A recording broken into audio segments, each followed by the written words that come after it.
All right, and we're back. Time to do maintenance on my truck.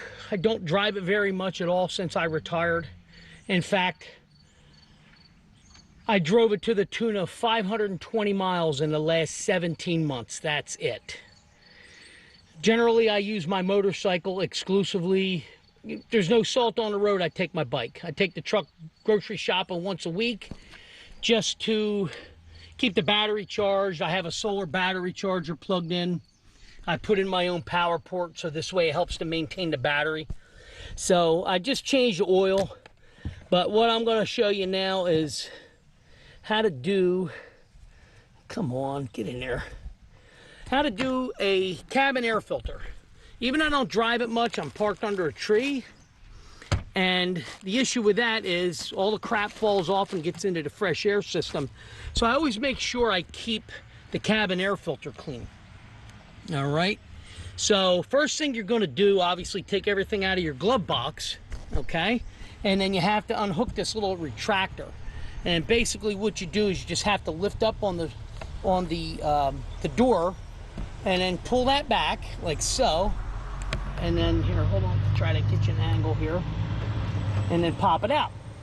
So that retracts. Then what you do is you squeeze in on the side of your glove box on each side, and that releases the, come on, there we go. That releases there's these mounts on each side that hook into the dash.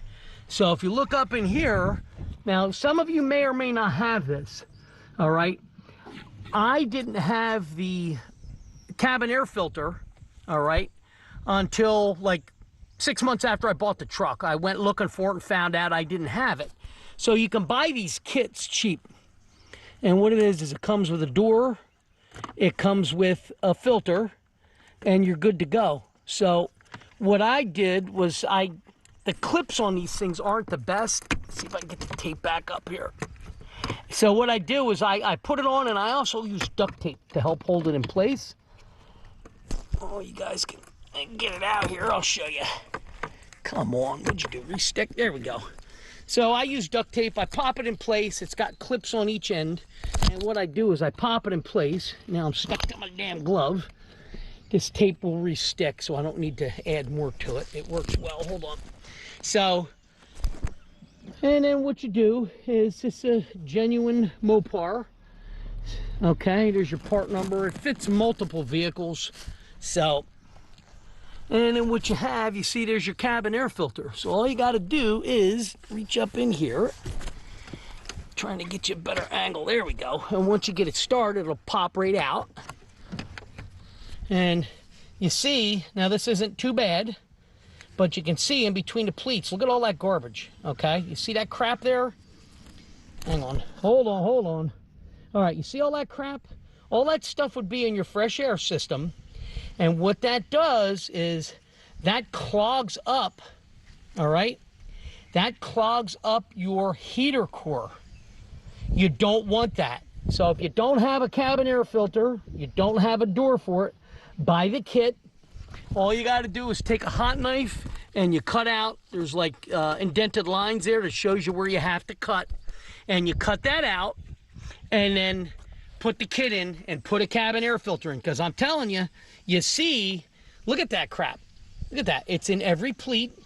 And what that does is it ruins your heater core. That clogs up your heater core. You wonder, oh, I'm not getting good heat.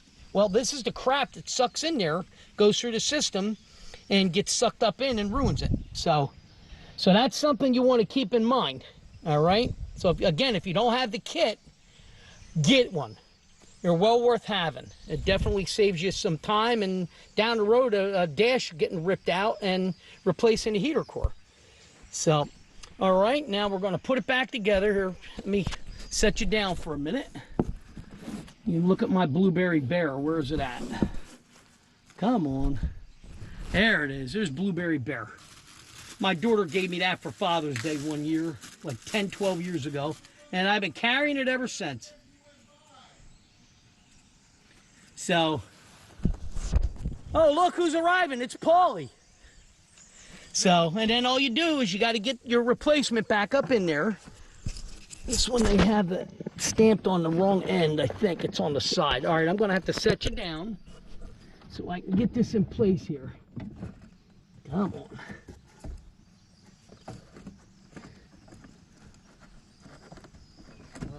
I was waiting for you. There's no Mary. I'm living. Come on.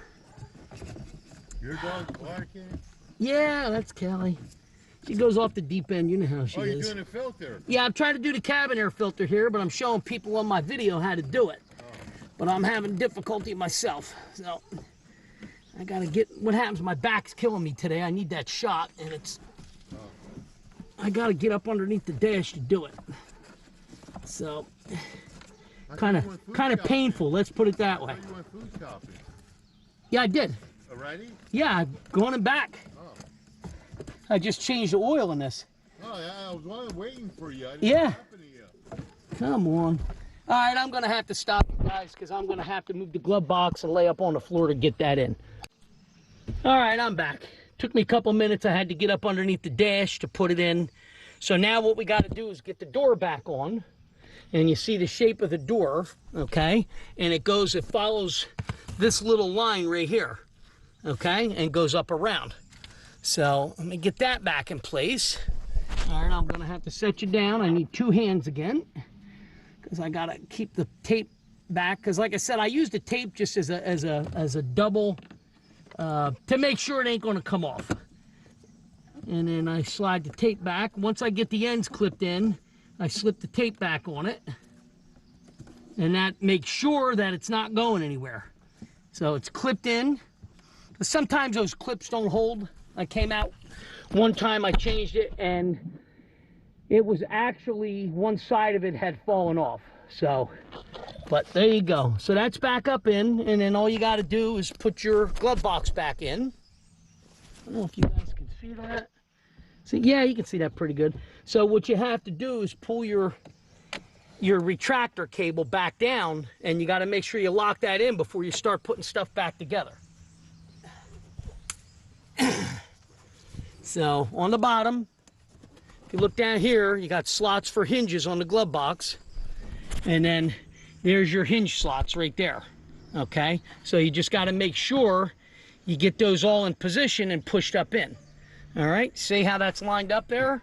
So now when I bring it up, that'll be right where it needs to be, other than I have to pull out that cable first before we can push the sides in to get the door in. So let me set you up there. Hopefully you can still see what I'm doing here. Let's bring this down. I gotta pull this out. Now we got the cable pulled out. Now we can bend the ears up on the glove box, like so. Get that in, and then get this popped side piece. Like I said, you pop that in and then push, and it locks in. And there it is. So that's how easy it is to change your cabin air filter. I don't believe in paying people for stuff that you can do yourself. So it's such an easy job, like changing oil. It's simple enough to do. It's something you can do yourself. You know, if you go to a Jiffy Lube place, oh, we want to change your cabin air filter, they're probably going to pop you for 75 bucks to do the job, and you do it yourself in 5 minutes.